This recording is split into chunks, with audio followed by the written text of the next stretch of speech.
Welcome back to Leading Entrepreneurs of the World. My name is Glenn Turansky, and I am a member of the advisory board here at One Business World.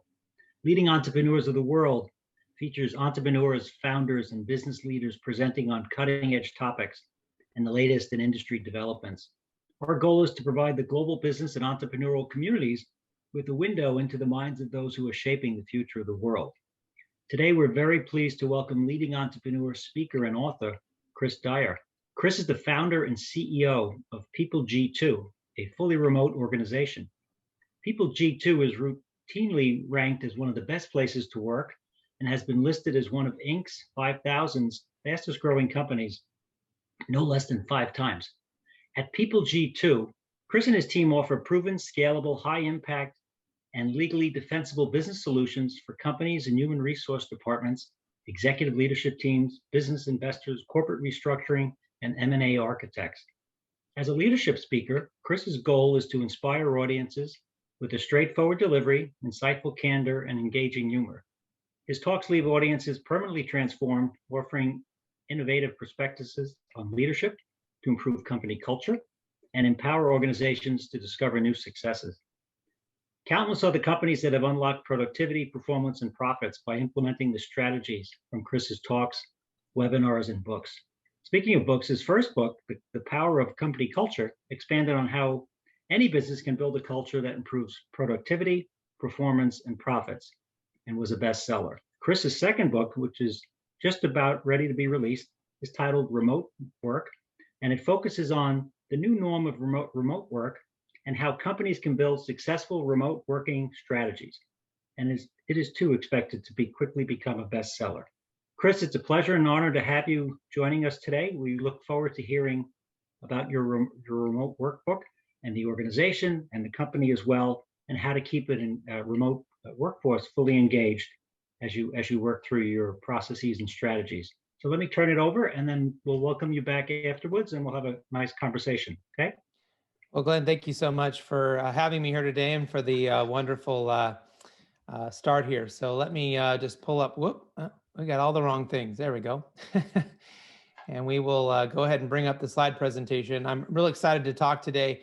And I'm so glad that you and your organization asked me to really come and talk about some of the highlights of my new book, Remote Work, which is all about designing processes, practices, and strategies to engage a remote workforce and really help boost the business performance. And that's been my really experience with remote work, is that it has helped us be better. It has helped my people be more connected.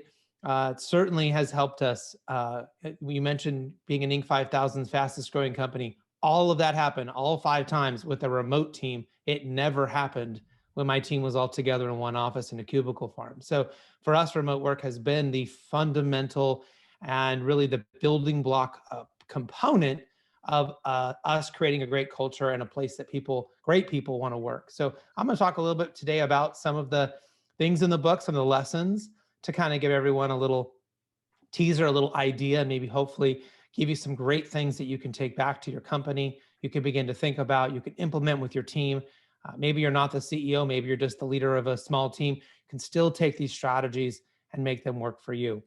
I do have the book is about to drop on May 26th. If you need to go learn more, you can go to this website here on my website. You can go to that link and learn more about some of the promos and things that we're doing to help everybody.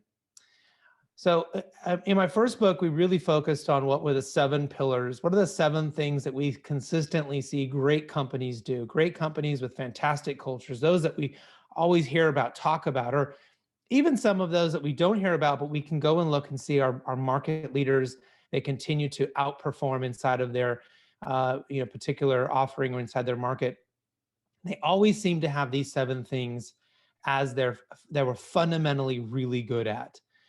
And this is where I really suggest people make sure that they feel like they're really good at these 7 things, because if you're not, this is really the basis, right? This is your foundation, like you're building your house on, you're building your company on. If you see 1 or 2 of these that you think, well, maybe we're not so good at this, that's where you need to start and do that heavy lifting to be better in that area. If you have a culture that's struggling, if you have a culture that is maybe struggling just a little bit, going remote will make it harder on you.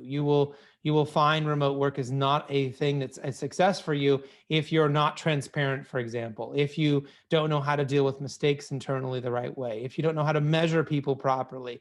These are things that have to really be thought about if you want to be successful. Now, my company, as I mentioned, we went remote in 2009. So my co-author, she went remote in 2001 because of 9/11. I started my company because of 9/11. And then in 2009, the global financial crisis hit, and I had to make a decision. Am I going to lay people off, or are we going to find a way to save money? And I decided that I was going to find a way to save money first.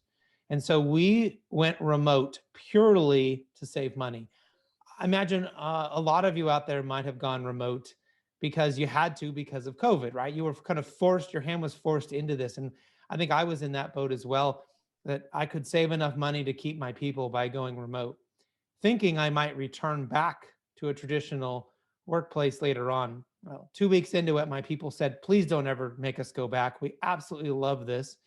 Being remote is great. We don't have to deal with traffic, right? We can eat lunch at home. And there was so many benefits right away that they saw. And then we started building from there.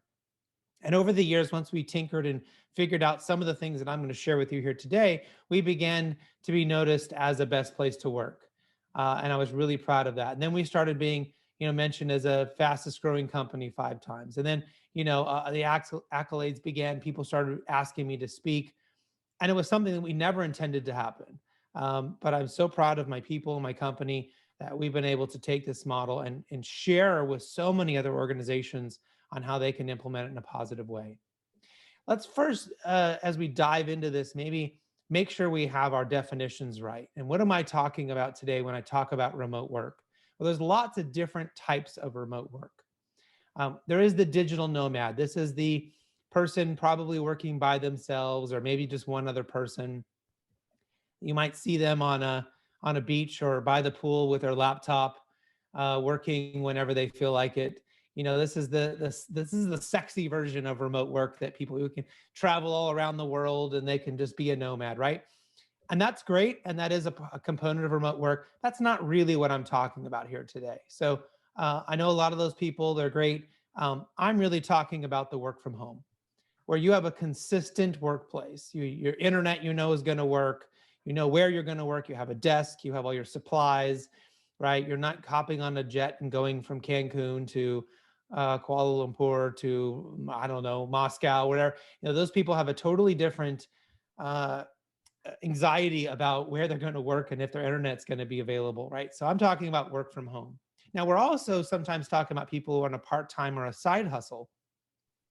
You may hire people on a part-time basis that have a different job, but are doing some work for you, and that works as well.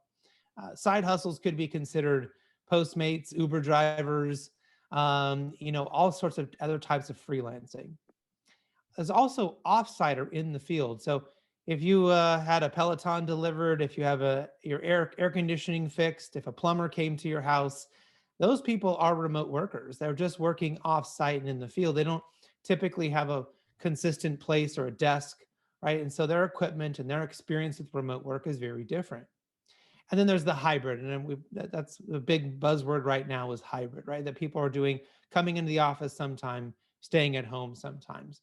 And the hybrid, I will tell you, is the most difficult model to implement. Being fully remote or being fully in the office is far easier than hybrid.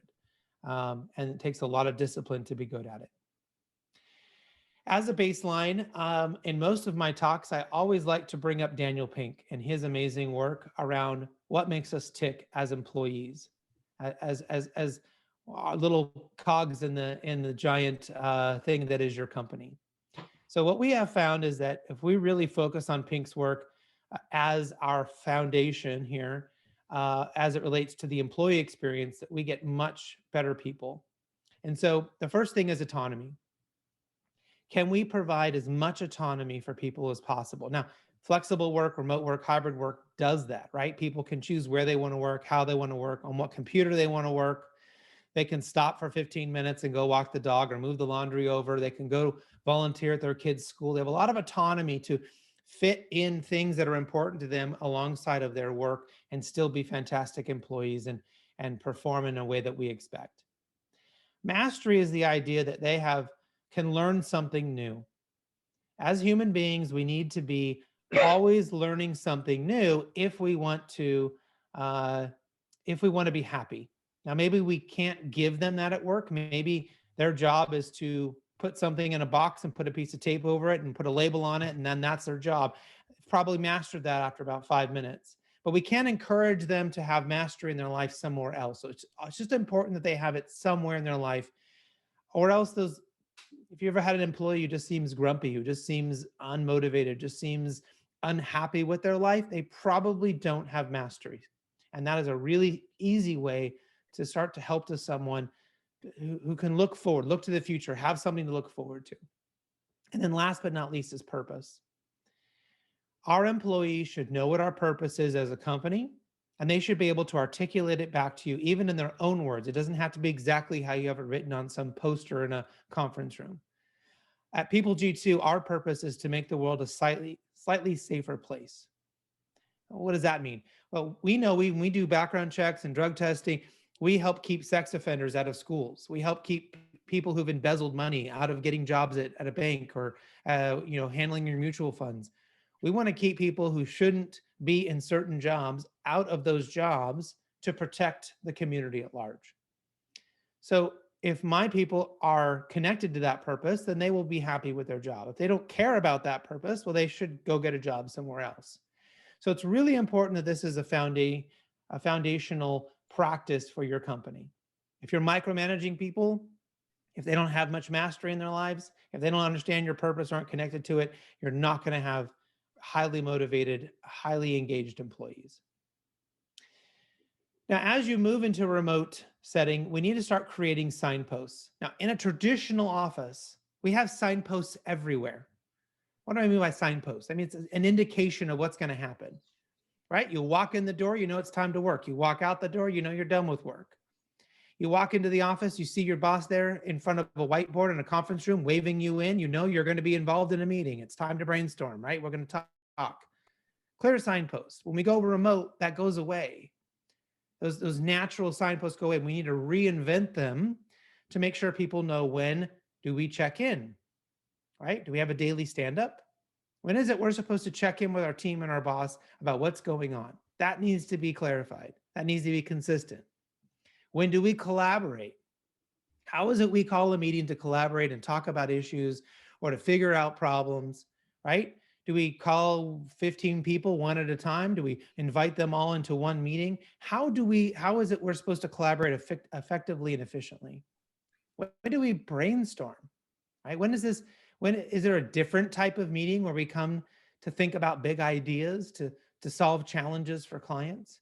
That's a different meeting than a check-in. That's a different meeting than a collaborative meeting.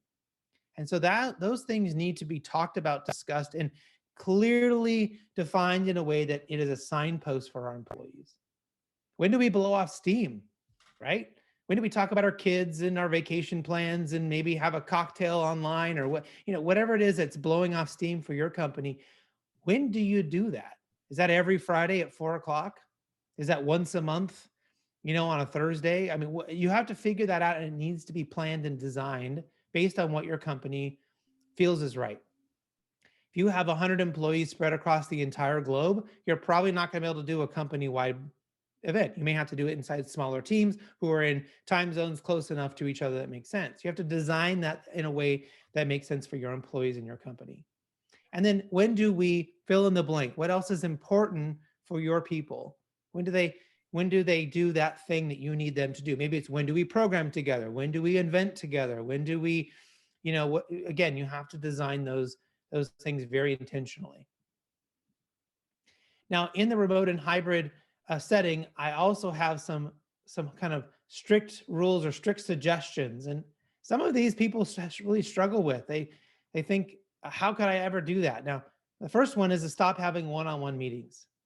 You cannot be fully remote and going around having one-on-ones all the time. And every time you need to figure something out, you go have a one-on-one with a person.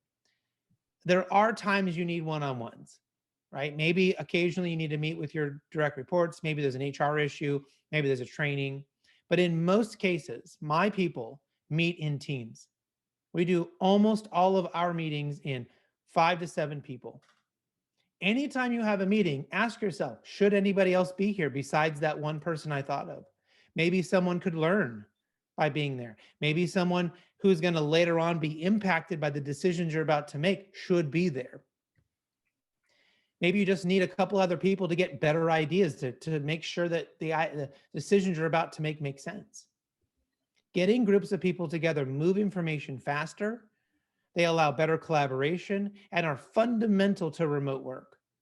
Look at Scrum and Agile and Kaizen and all these other more modern strategies for work. You will notice that they rely on teams and they devalue the one-on-one, because that is not as important as getting groups of people together to talk and to solve issues.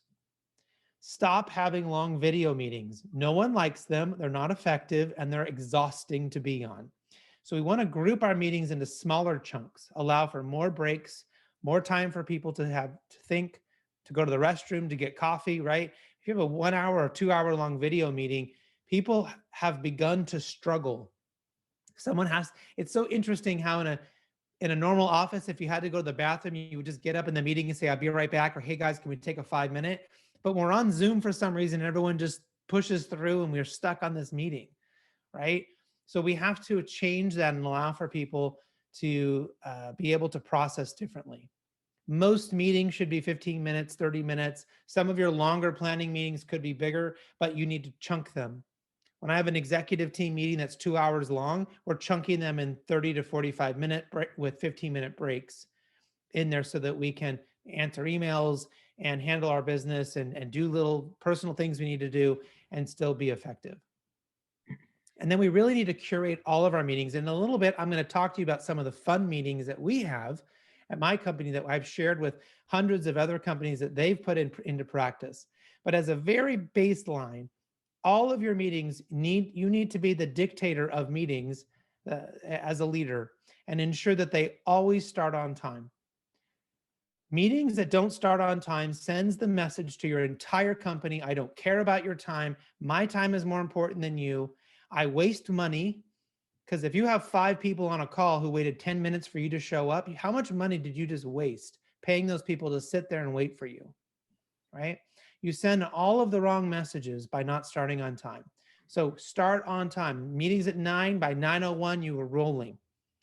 We are going, we're not waiting for anybody. We like to have people sing if they show up late. That's a funny thing that in my company works. That may not work in your organization. We make them sing a song, even if it's happy birthday. There is a fun punishment for showing up at 9:02. I'll tell you that happens about once a year to someone, and then it doesn't ever have people know about it, and we record it, and like it's a fun way to sort of push people to make sure they show up on time. We want to take advantage of a thing called Parkinson's law, which is if we set a goal to end early, right? We don't need to fill up our meeting. A 30-minute meeting doesn't have to be 30 minutes. Parkinson's law says if we set amount of time to do something, we tend to take that amount of time to do it. So if everyone knows the goal is to end early, and we applaud each other for ending the call early, we cheer when we get 7 extra minutes back, right? 15-minute call, we ended in 8 minutes. We literally clap and cheer for each other that we gave everyone 7 extra minutes to go do what they want with. So this is a great way to reinforce the idea that we value everybody's time and we don't have to fill it full of junk. And then the last one, no agenda, no meeting. Everyone in my organization knows if you get a meeting request and there's not an agenda in there, we decline it. We are not showing up until you tell me why I'm showing up and what we're going to talk about. So one, I can be prepared we don't have to have a meeting about what we're going to talk about next time because I didn't know. I'm going to have everything prepared for that meeting. If I see that I'm not a good person to be on that meeting, I can decline it, or I can suggest somebody else should be in that meeting if they're more apt to have the information that person needs. So no agenda, no meeting, no agenda, no attendee, we like to say sometimes. It's really, really important. And then if you're going to meet, well, what does a good team look like? What does a good meeting look like? Well, Google did quite a bit of research on this, and they came up with some very clear rules and some very clear things that we can learn from them that has also been reinforced in the Scrum by the Scrum Alliance and their great work there. The first thing is they must be self-forming. Now, if I signed up, if I got a job as a salesperson at Google, I have agreed to be on the sales team, right? I mean, so I've already raised my hand and said, I want to be on this team, or maybe I'm on the sub team, the St. Louis, AdWords team or whatever it is. But I've raised my hand. But if there's and that's called an infinite team, customer service, sales, our marketing teams that exist as long as the company exists is an infinite team. Those are self-forming because we took that job. Our finite teams, hey, we need to pick a new CRM. We need to plan the company party. Whatever these teams are that come together for a short period of time, those are finite teams. We cannot, as leaders, assign people to be on those teams. We need to go to people and say, we have an idea. We would like some volunteers to be on this team. Who has the time, energy, and desire to be here? That is your best team. It is so important that people can ebb and flow in their work and say, yes, you know what? I would love to be on the pick a new CRA team. I did that for my last company. I know a lot about that. I used to work for a CRA. I used to work for Salesforce. I have a lot I can contribute to that team. I would love to be there. And this allows us to bring different people from different parts of the organization together. It should be 5 to 7 members only. Less than 5, you don't get momentum. More than 7, you're herding cats. It's too hard to make that work. Jeff Bezos has a great saying, if 2 large pizzas won't feed your team, you have too many people there. So it's really key that we keep it in that magic number. I find 5 is perfect for me. 6 and 7 works as well. And then we must, and this is what Google really found about the best performing teams, consistently did these 3 things. First, they established what success looked like. So what does success look like for them? What's the goal? What would happen for the organization to consider their work successful? Then they talked about what would failure look like. If we failed as a team, what would happen? Did we not get buy-in from the sales team? Maybe the system wouldn't integrate with that system. What are the things that would cause failure to happen? That way they knew what those things were so they could avoid them. And then finally, they decided, what would we do if we have conflict on this team? These 5 to 7 people, if we start having conflict, is it going to be a democratic, raise our hands vote on how to get past an issue? Will we let the leader decide what we do in the end? Will we bring in an outside leader to decide? Do we bring in the CEO to decide? They come up with their conflict resolution, because inevitably a team will start to fall apart as there's conflict. 2 people may really want to do one thing and 3 people want to do something else. They had better have a plan before the conflict occurs in order to make sure that they can get past it. And if they've agreed in advance on how they're going to deal with that, the conflict doesn't cause their team to falter. The next thing we need to do is install tribal speak. Tribal speak is this unique terms that our company uses to describe different things. Walmart has had tribal speak for years. They use these really long acronyms. Disney has a really defined set of tribal speak. They call their employees cast members. They call the people coming to the park guests. They have words for things that make it sound special. So if you're an employee, you use special words that only you guys know about. And it is a way to bond and bring each other together, but also to create the signposts that I talked about earlier on different objectives. The first one we use is called the green flag. Anyone who's done something great in our organization, helped out a client, solved a big problem, whatever it may be, we give them a green flag. Now, we do this in Slack in our water cooler room. But someone goes in and says, hey, Tom did a great job with the client today. Way to go, green flag.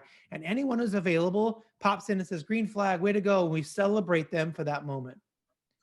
We don't track green flags. No one gets a raise or a gift card or a promotion. Nothing happens. It's just a pat on the back. It's just a, hey, way to go. Great job. We're just recognizing people for the pure desire of wanting to pat them on the back. Virtually, but a pat on the back. The next big of tribal speak that we use is how we meet. So our meetings are very, very specific. And so some of those meetings include a cockroach meeting. If you have a cockroach in your bathroom, it's a small problem. You may not want to be the one who cleans it up, it's a small problem. So 5 to 7 people come together for 15 minutes or less, always on time, never go over, one agenda item only. And we will help that person deal with their small issue very quickly. My organization averages about 35 cockroach meetings a day. And we've done over 100,000 meetings since 2009 when we went remote. And so this allows anyone in the company can call a cockroach meeting. Hey guys, customer called. They have this problem. I don't know how to help them. I've invited 5 to 7 of you who, hop on, whoever can help me. Oh, and then they get together. Oh, we had that problem. You may talk to Tom over in IT, or, Jane may already have that solution in place. Why don't you go to her? But instead of me having to do research on my own, this is the power of the crowd, right? People have all these ideas and experiences, and I get them together very quickly with the cap, right? We're going to try to get this done in 7 or 8 minutes, and it'll help me get from point A to point B so I can be effective. The next one we call is called an ostrich meeting. This is just a help me get my head out of the sand. Who knows how to do this weird formula in Excel? I've been on vacation. Who in the company can come and real quick help me get caught up on what I've missed in the last few days? I've had my sales team call me and say, we're working on this big deal. Apparently the CEO is going to be on the final call to close the deal. Can you be on the call? Sure. Let's have an ostrich meeting and you tell me what I don't know. You guys have been working with this lead. Help me understand what I don't know so I can show up and be effective on this call. Again, 15 minutes long. It's a single thing. Start on time and always try to end early. The next one we do is a tiger team meeting. Now, if you have a tiger in your bathroom, that's a much bigger problem than a cockroach. Think about all the work you would have to do to get a tiger out of your bathroom. You might need a crane, you might need animal services, you might need a dart gun, you might need an animal trainer, right? All this preparation would go into this. When someone calls a tiger team meeting, it's a big agenda. This is a longer meeting. I know I'm going to show up and have done research. This one is mandatory. So cockroach meetings and ostrich meetings are optional to attend. Tiger team meeting is called by a leader in the organization and is mandatory to come to attend. And you must come prepared and ready to get this tiger out of the bathroom, right? You come ready to deal with this big issue. So notice the shift in focus, right? Notice the signpost here for employees. They know cockroach, quick, easy, optional. I can come and help. If I don't have time, I don't have to be there. Tiger team, wow, big deal, big issue. I got to be here. I got to show up with my best ideas and work to be able to help the organization. This really helps us set the tone. And we use this language, this tribal speak, to help people understand in a remote environment what we're going to do, because we lose out on that just walking down in the hall, picking up on what's going to happen. The next one we do is called a tsunami planning meeting. This is actually a fake meeting, a practice meeting that we do once a month on all of our Infinite teams. So customer service, sales, once a month, they do a 30-minute meeting and the leader comes up with a topic. It's a fake topic. What would happen if we landed a client that doubled our business? What would happen if Chris got hit by a bus? What would happen if the internet went down for 3 days? How would we work? Like just these random ideas. And it gives everyone the opportunity to brainstorm on an idea that hasn't happened. So it's safe, right? It's not a real issue. And it gives everyone the opportunity to practice psychological safety, to be reminded that everyone on the team is going to take my ideas seriously. My boss is not going to fire me for disagreeing, that everyone really does want to hear from me and I can't. So this fights against group thought and people being quiet and not feeling comfortable to speak up. This is our way to practice having a good meeting. Think about if any of you played sports, you probably did 99% of your activities for that sport were practice, and 1% was actually playing the game or in the match. In business, we do 99% of it in the match and 1% practicing. We are expected to have practiced and done these things before, and we show up and we're in real life situations. So we like to have our employees practice more about how to have a good meeting and how to reinforce good behaviors. And if we notice bad behaviors, then we can work with them separately. But this is a really key area. And it also gets people being innovative, being creative, right? Because it's a fake scenario. And then last but not least, I always hear people talk about feedback. And I will tell you right now, I really would like everyone to stop giving feedback. It is inherently negative. Employees don't really want feedback. I think, they really, what they want is attention and activity.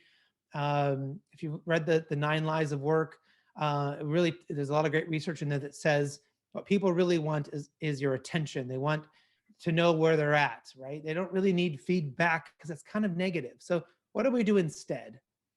My mentor, Marshall Goldsmith, told me we should do feed forward.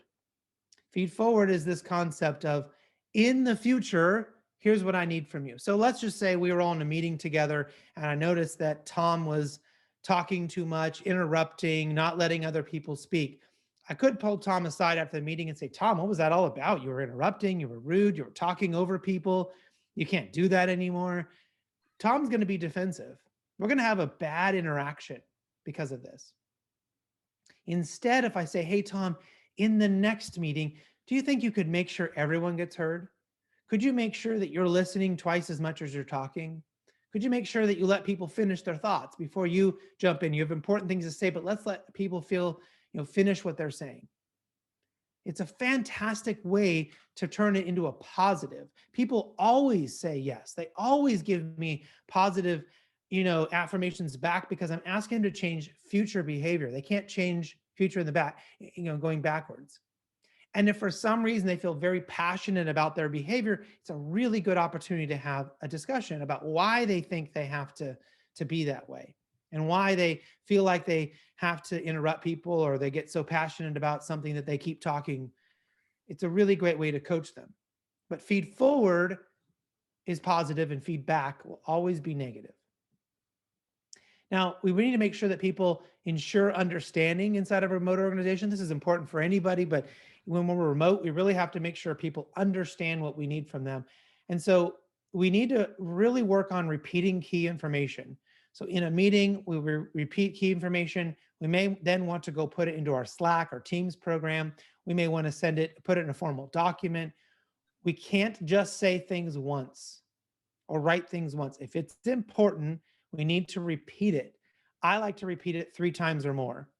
If I want a certain behavior, if I want people to understand something, I need to repeat it 3 times in 3 different ways if possible to ensure that people get it. Not everyone hears everything, not everyone reads everything, not everybody researches everything, but I need to find ways to repeat it multiple times to ensure they heard it and got it. So validate 3 or more times. If someone comes to you with an important question or issue, make sure you validate what you think you're hearing from them 3 or more times. If it's important for them, they're struggling, make sure you understand why they're really struggling. And then ask questions to clarify. I recently heard someone who did quite a bit of research on leadership today, on sort of our newest brand of leadership, our next generation of leadership. And that one of the things they're struggling with is they don't know how to ask good open-ended questions. How, what, when, why? These really important questions that can help us get better information instead of just closed-ended questions that may end in a one-word answer or a yes or no. And then ask other people to summarize back. If you're not sure if your people got it, if you're not sure if people heard you, ask them to summarize back what they think they heard. It's a wonderful way to see if people got it. If what you said was A, B, and C, and then they said, well, C, and then maybe a D and an F, that's not what you cared about. Okay, I'm sorry, maybe I didn't say it correctly. What I really need you to worry about is A, B, and C, right? And this is a great way to make sure we're all on the same page, people feel heard, and that we move information around the organization in a much more effective way. Now, in the book, there's some really cool case studies about different organizations. We found that the best training organization is actually the United States military for remote work. We have a case study on that. We have a case study on Girls Inc., on AMN Healthcare, who staffed 5,000 nurses remotely during the pandemic for the state of New York. But the one I want to kind of talk to you about today is with Cornerstone On Demand, the largest sort of training and onboarding company for organizations, and they found some really interesting things about remote and flexible work. During the pandemic, they realized that they're single and are people living alone, and they're people living as couples or just with one other person in their home, had very similar needs. They tended to overwork, they tended to get bored, they tended to need meetups and social interactions, and they went back and regrouped those people as much as they could to help them with each other, right? So virtual hangouts and trivia games and dealing with their mental health and burnout really was important for these two groups of people. But couples with kids or single parents with kids, multi-generational families had much different challenges. They had internet issues, they were sleep deprived, stress, they were being part-time teachers and then trying to work. They needed to be given better bandwidth, better equipment. They needed to be given more flexibility when to do their work because they were dealing with so many different people in the home. And they needed to be let free of virtual hangouts and events. They didn't want extra things to go to. They needed to be given time and grace during this time. Now, as we return back to normal, back to not having COVID, we hope this will become easier on these groups. But it was really interesting that they thought about their people in these different sort of avatars, these different groups, almost like we would from a marketing perspective, and identified what their challenges were and then what they could have provide to them for solutions and support.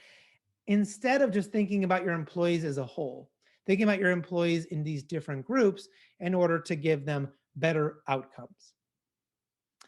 Well, that's it for me. If anyone is interested in my remote leadership course, I'm happy to provide this discount code for half off, CD50. You can get it on my website for anyone watching through this program.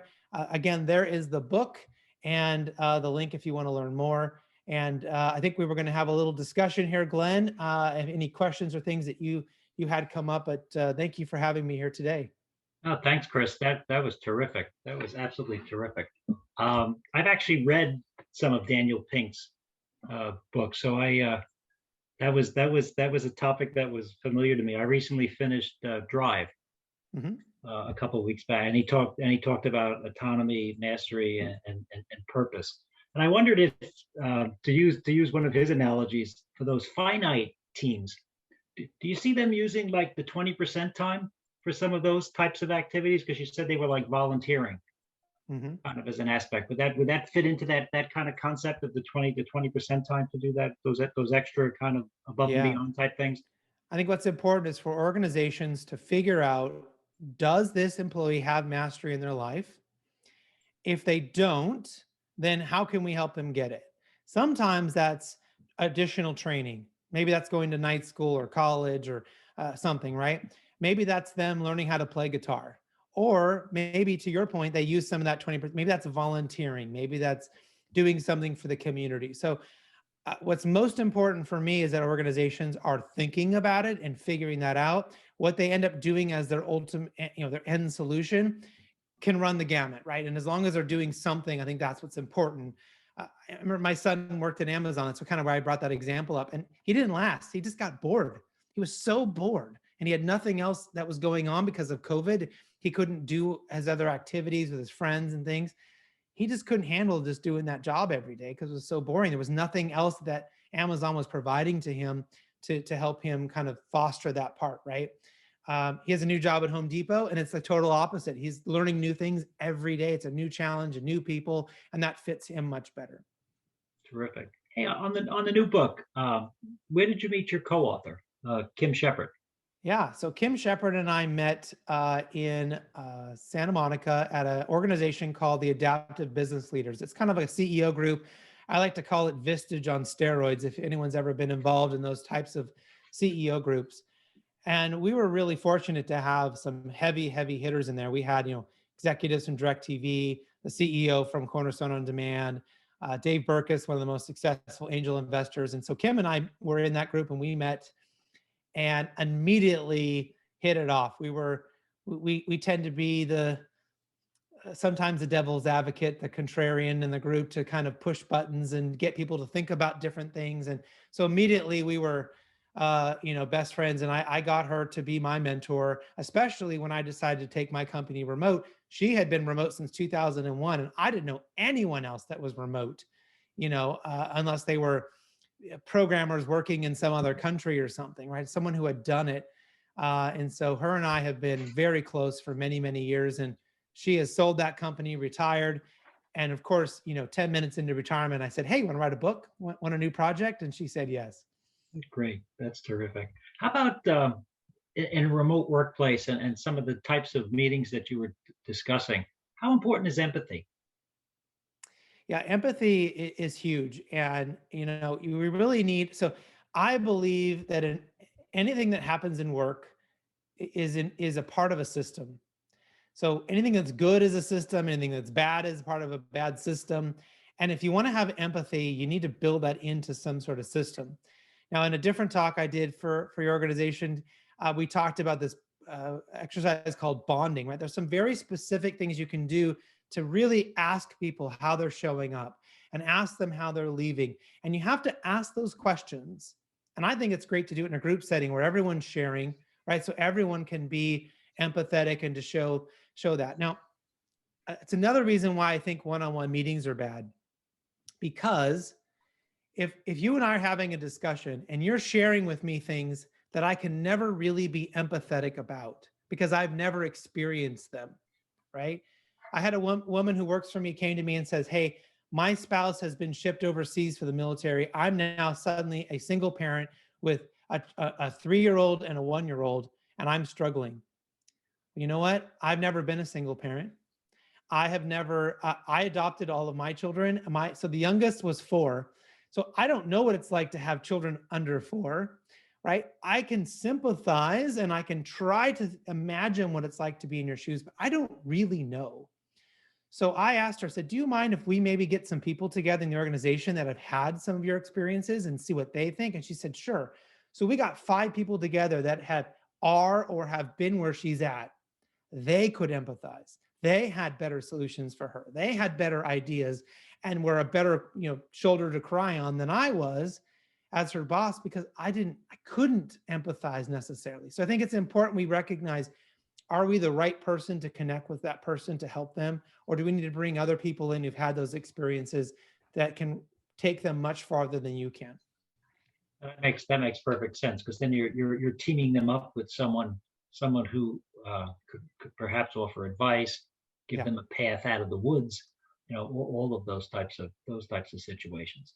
Hey, on the 7 pillars that you talked about, uh, and you mentioned listening, uh, Mhm. and while I don't think you used the word, but to me, kind of the way you described it, giving back what you heard, to me that kind of symbolizes active listening. Right. How important is it for people to be heard? I mean, it is, I think, of the fundamental things that people need, right? So there's several parts of this. Good listening, as a leader or as an employee, right, will help you do your job better. If you're just good at listening, just that part alone, is super important if you want to be good at what you're doing. And so we have to be good active listeners. It's a wonderful term, right? Listening to understand, not listening to respond. When I went down the path of trying to learn how to be a better listener, Mark Goldson was my mentor, and I realized that I was listening to respond. Right? I would hear something in what someone was saying, and then I would jump on that and, oh, Hawaii, I've been to Hawaii, right? But that may not be what people were. Hawaii was in the sentence, but that's not what they were talking about, right? So you had to really listen to understand. That helps you really clear the trees, right, or clear the woods out of your way to really get into the real issue. Now, as a good leader, people need to feel heard, and that's a different skill set. It's a part of listening, but it's a different skill set. So another hard lesson that I had to learn was that if you say something to me, it is actually my job to understand and get the meaning correct. And that's counterintuitive to people. We think that the person talking it's their responsibility to get the meaning out correctly, and it's not. It is my job as the listener. I have all of my filters and prejudices and biases going on. I need to get it right, which means I need to repeat it back. I need to ask clarifying questions. I need to make sure that if you're talking and I think you're mad, and I need to clarify, are you upset? You might say, no, I'm not upset. I'm just excited, right? I'm just frustrated, but I'm not mad. I'm just a little frustrated because there's a lot to do. So it's my job to get that right. And when I do that, that's when my people they really feel heard, right? That I can digest what I think they're saying. I'm asking good questions. I'm interpreting it back. I'm repeating it back to them 3 times. And they know that if they wanted me to know X, Y, and Z, that I understood X, Y, and Z when we're done with that conversation. And that's super important if we want to be great leaders. On the repeating 3 times, how often does the repeating ever travel outside the meeting? And then do you do an additional follow-up, or is it always within the meeting? So if someone's having an acute issue, I notice they're emotionally out of their normal state, right? And I'm trying to really get at what their issue is. I'm definitely repeating back what the agreed upon issue is, or behavior in that meeting. So if you came to me and said, that Tom, I'm really upset at Tom because he won't let me do this thing. And I go, okay, so what I'm hearing is you're upset at Tom because he won't let me do this thing. You go, well, I'm not really upset at Tom. I know it's his job to be careful. I'm just upset I can't do this thing. So you're upset because you can't do this thing. Yeah, I'm upset. Okay, so if you could do this thing, you wouldn't be upset anymore, right? Okay, well, let's figure out why you can't do this thing. I've said it 3 times, very easily, very succinctly, but I figured out that the issue was the thing, not Tom, right? Whereas immediately I might have gone, well, why is Tom being a jerk? Let's get Tom on the phone. Tom, what's the problem, man? Right? I could have gone the wrong direction because they gave me different things to think about in there. If I'm communicating important information or behaviors or visions about what I want from a team or a person or the company, then I'm repeating it 3 times over a period of time outside of, in different things, in Slack, in email, in conversations. Then I'm definitely using different mediums at different times so that I can reinforce that desire that I have across, the organization. Coming out of the pandemic now, as people start to perhaps reassemble their traditional office habits. You talked about number of different types of remote working, right? And I think the digital nomad, as you said, is probably the more glamorous one, right? Somebody's at the pool at the St. Regis at the Monarch Beach Resort, Right. at Dana Point, and they're working on a memo or something, right? And you're feeling like that. Would you suspect a lot of companies coming back post, maybe this, I guess, let's call it post Labor Day? Do you think a lot of it's going to be hybrid going forward? Yeah, so there's several things going on. McKinsey came out with a great study recently that showed that like a third of employees are saying, if you're not going to give me some flexible work, I'm leaving. And about 3/4 of your top talent are inside that third. So basically 3/4 of your top talent are saying, if you don't give me something flexible, I'm out of here. I'm not coming back in the office all the time like it used to be. Because I've realized it's better to stay home sometimes. I don't have to deal with that commute and all the issues of coming in. It's better work. I feel more connected to my family, and I can take my kids to school and whatever, or use those days to go to a doctor's appointment real quick. I don't have to take a whole day off. Right? There's real benefits. There's also real issues for employees are starting to articulate that they don't trust their fellow employee.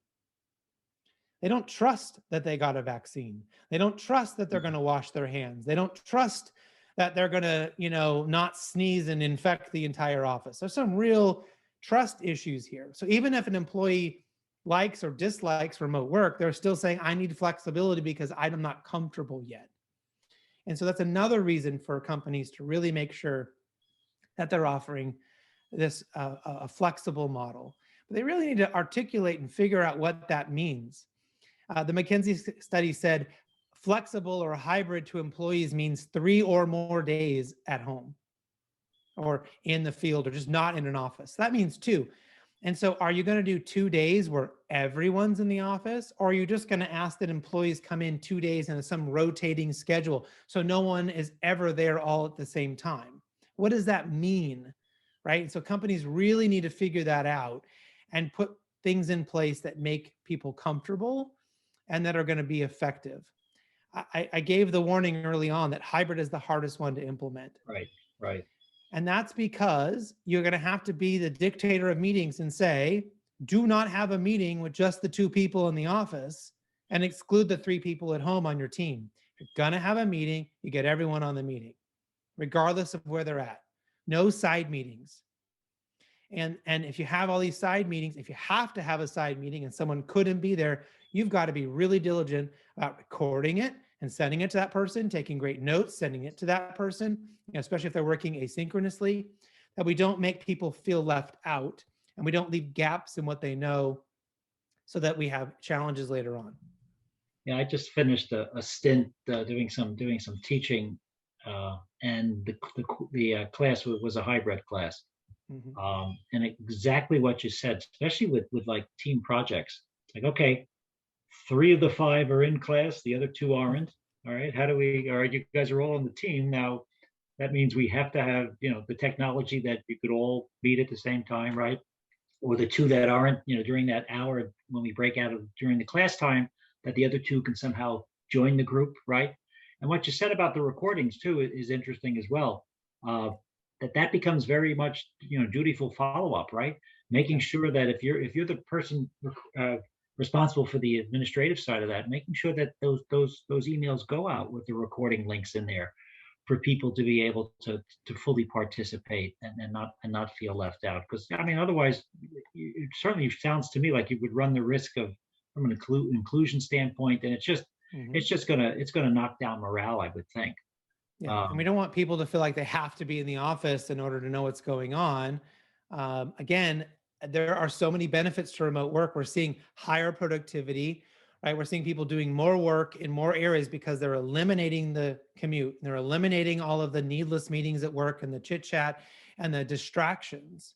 And so if you want to keep that positive part of remote work, you need to make sure people don't feel like they have to be in the office in order to keep things going. Yeah, it's been an interesting, I think, certainly for those of us not used to it. And I was a get on the train, go into Manhattan, jump on the subway, walk to Times Square, whatever the case may be, all week long, right? It was a completely different kind of day. Whereas now it's generally you can start earlier because, hey, guess what? There's no train ride, right? I've already walked the dog. Let me get started, right? I can start jumping through this. It's an interesting kind of day though too. I think you still need to have discipline as part of that day. But allowing, as you kind of said earlier, allowing for those kind of spur of the minute meetings, right? Or those group huddles, because you still have to have those over the course of the day, right? It is certainly most of the meetings I've been in the last 15 months have mostly been team based, and it's generally anywhere from probably 3 to 7 people. And it's still nice to see them, right? At least you're getting to see them a little bit, Right.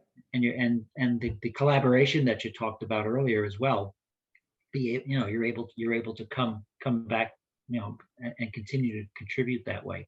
How about from a remote standpoint? One of the things that always strikes me when you're in person is the collision factor, right? The bumping into somebody. How is that possible remotely, or is there an equivalent of that? Do you think? Yeah, and that's why I suggest most meetings should be 5 to 7 people, that you should eliminate one-on-ones, that we should be meeting in groups and creating those defined stand-ups and collaboration meetings and all that stuff. If we create those, we create the bump-in factor. And if we don't have those and we're just leaving it up to people to find each other, we're going to lose some of that for sure. So my people, my organizations, when they're doing these little, quick, hey, help me meeting, and they're asking, they're throwing it out there to 20, 30 people, who can help me at 1 o'clock with this issue? And 5 or 7 people raise their hand. That's a really cool opportunity. Like, oh, I haven't talked to Jane in accounting in a long time, and I haven't talked to Susie in customer service, but they know something about this topic. So it does create that bump in factor. Yeah, Um, I've had a couple of those where I'll just say like an organization's name and it'll be like, geez, I haven't talked to Jane. I haven't talked to Jane in let me get an email out and get a call scheduled. Because it just I bumped into her kind of remotely through somebody mentioning, for instance, her organization. right. And then taking it then again, having the discipline to try to have to follow up as well in order to execute kind of on that meeting. Because again, because collaboration, teamwork, it all comes from that bumping together and kind of Yeah. building from it. And I think you said in the talk, and a great example of that is who knows the Excel shortcut, right? How do you how do you pull this off? Somebody else could be looking through manuals for 55 minutes, and you just put a quick note out, and all of a sudden you have seven people saying, "Oh, I've done it that way." Yeah, Yeah. you hold these three buttons, and Right. Yeah, here's the formula. Here's the sheet. Here's all you need, right? And it's done in 2 seconds. And right. and that's the power of the crowd. That's the power of getting people together to, help. There's so many people, so many smart people in the organization, and it drives me nuts that we've hired people that won't ask questions or don't want to be collaborative, and they don't tend to last very long at my company. It's if I found out you spent 4 hours researching something and you never asked anybody if anyone else has ever done this, and that's just like, why would you do that? Why do you want to reinvent the wheel all over again? Right. Yeah, you're You all the know, way down. You're down in the rabbit hole, and you're not coming out. right? I really appreciated your concept of feed forward. Right. We're always so reflective. Right. We're always and you're talking about generational workforces. The current generation is very much give me feedback, give me feedback. How am I doing? And feed forward to me strikes me as incredibly constructive Hmm. because it's not about what you just did. It's about the next time I see you. Right. Or the next time we're together in this group of 5 to 7, without dinging them, but saying, here's what I need next time. And I Right. just think that's so constructive, and I would imagine very well received, from an employee kind of performance and kind of development, but more so development kind of cycle for an employee, as it shakes out. Yeah. Yeah. Absolutely. And I've tested this concept to its extreme. I mean, I even said to somebody one time, "Do you think on the next meeting you could not be such a jerk?" And they kind of went, and they kind of laughed and went, "Yeah, I can do that." And I Yeah, was like, my mind was blown. I was like, I just insulted you as a test. And you said, yeah, you laughed it off and you said, sure. I was like, wow. But like just the simplest feedback of, hey, do you think you could not, interrupt people? And people go, oh, I wasn't interrupting. I wasn't doing that. And they get defensive and it's always a negative. So, anything positivity is one of the other yeah, pillars that we've identified. So how do organizations have positive leadership? And feed forward is a fundamental part of that positive leadership. You have to have candor. You have to speak to people directly, and you have to be able to tell them things they need to hear. We can deliver it in a way that's easy for you as the leader, that you don't feel like you're, having to have a really difficult conversation, and then at the same time that's impactful for the other person. absolutely, absolutely. So the book comes out again. So it's next week, right? May 26th. Yep. All Yep. right. May 26th. They can grab it on Amazon or wherever they buy books. We wish you the best of luck, Chris, and thank you for joining us today. You did an amazing job, some tremendous insights for our audience today, and we really appreciate it. And we wish you the best of luck moving forward. Best of luck with the book, uh, and continued success. Okay. Thank you, Glenn. Appreciate it. Thanks so much for joining us. See you next time. Take care.